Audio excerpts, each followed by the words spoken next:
भाजपच्या कोअर कमिटीची काल 1.25 तास खलबत सुरू होती। विधान परिषदेसाठी इच्छुकांच्या नावावर यामध्ये चर्चा करण्यात आलेली आहे।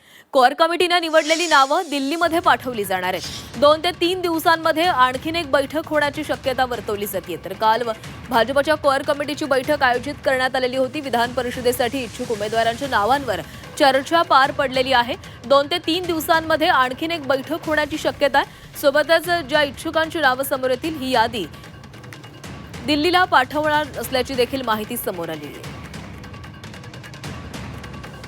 आणि या संदर्भात अधिक बोलूयात, आमचे प्रतिनिधी ओम देशमुख आपल्या सोबत आहेत। ओम, विधान परिषदेच्या साठी जे इच्छुक आहेत त्यांच्या नावावर काल भाजपने चर्चा केलेली आहे। लवकरच ही निवडलेली नावं दिल्लीला देखील पाठवली जातील।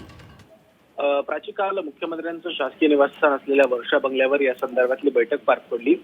मुख्यमंत्र्यांसह प्रदेशाध्यक्ष रवींद्र चव्हाण, केंद्रीय सहसंघटन मंत्री शिवप्रकाश व इतर नेते जे कोर कमिटीचे सदस्य आहेत त्यांच्या उपस्थितीत साधारणपणे 1.25 ते 1.5 तास ही बैठक संपन्न झाली।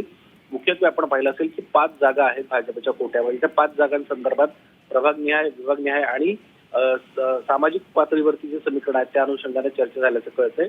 मुख्यत्वे कालच्या बैठकीत झालेली जी काही नावं आहेत त्या संदर्भातली चर्चा आहे, त्याबद्दल दिल्लीला लवकरात लवकर ब्रीफ केलं जाईल आणि आणखीन एक बैठक खरं तर 2 ते 3 दिवसांमध्ये या संदर्भात नावांच्या निश्चिती संदर्भात महाराष्ट्रामध्ये होऊ शकते, अशी देखील माहिती खरं तर आपल्याला सूत्रांकडून कळते।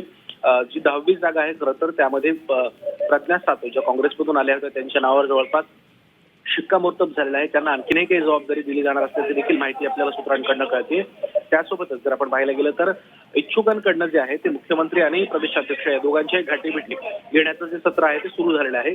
काल मंत्रालयामध्ये सुद्धा अनेक इच्छुकांनी मुख्यमंत्र्यांची भेट घेतली, प्रदेशाध्यक्षांशी सुद्धा संपर्क साधला। त्यामुळे एकंदर कालच्या बैठकीमध्ये ज्या नावांवरती चर्चा झाली ती नावं लवकरात लवकर दिल्लीला पाठवून पुढील आठवड्यात या संदर्भातली घोषणा होऊ शकते असं देखील कळतं। त्यामुळे भाजपकडनं 5 उमेदवार जे पाठवले जाणार आहेत त्यामध्ये नक्की कोणाचा नंबर लागतोय हे पाहणं आता महत्त्वाचं असेल। नक्कीच ओम, धन्यवाद दिलेल्या सविस्तर माहितीसाठी।